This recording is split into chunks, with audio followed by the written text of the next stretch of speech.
J'ai ouvert le magasin en 89. Disons que moi j'aime bien avoir de l'authenticité dans le magasin, donc que ce soit par rapport aux planches, que ce soit par rapport aux vêtements.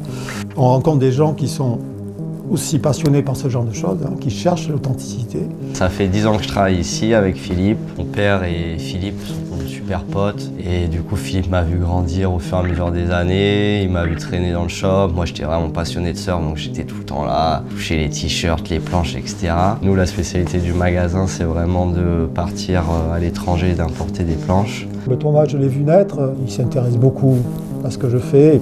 Il s'intéresse aux vieilles marques, il surfe avec des vieilles planches.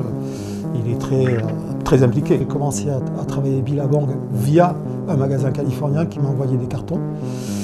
Et ensuite, j'ai vu arriver la marque s'installer à Housegore. Et donc, j'étais un des premiers à demander à voir la marque Billabong. Pour moi, ça me faisait penser au voyage, puisqu'en fait, je voyais ça en voyage sur des Australiens, des bons surfeurs généralement. Et c'est vrai que Billabong, après, je l'ai retrouvé en Californie quand ils ont commencé à s'implanter en Californie.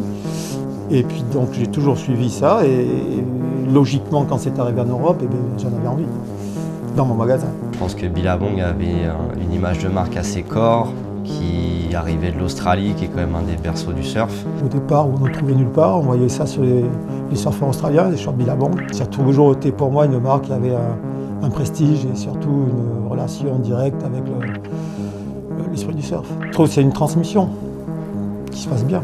Oui, moi je serais content quand je passerai dans le magasin, quand je serai vieux, de voir toujours des belles planches et puis une bonne ambiance. Bonne ambiance surfistique, quoi. C'est aussi un lieu de vie. En fait, un magasin de surf, c'est un peu l'endroit où tout le monde se rejoint pour parler de la session de la journée ou pour parler de la prochaine soirée qui va se passer.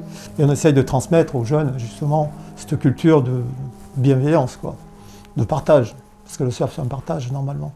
C'est pas une bagarre. Moi, c'est là où j'ai découvert toute cette culture rétro, tous les shapers de l'étranger. Et voilà, au fur et à mesure des années, je me suis passionné pour ça. J'ai commencé à surfer ce genre de planches pour mieux les vendre.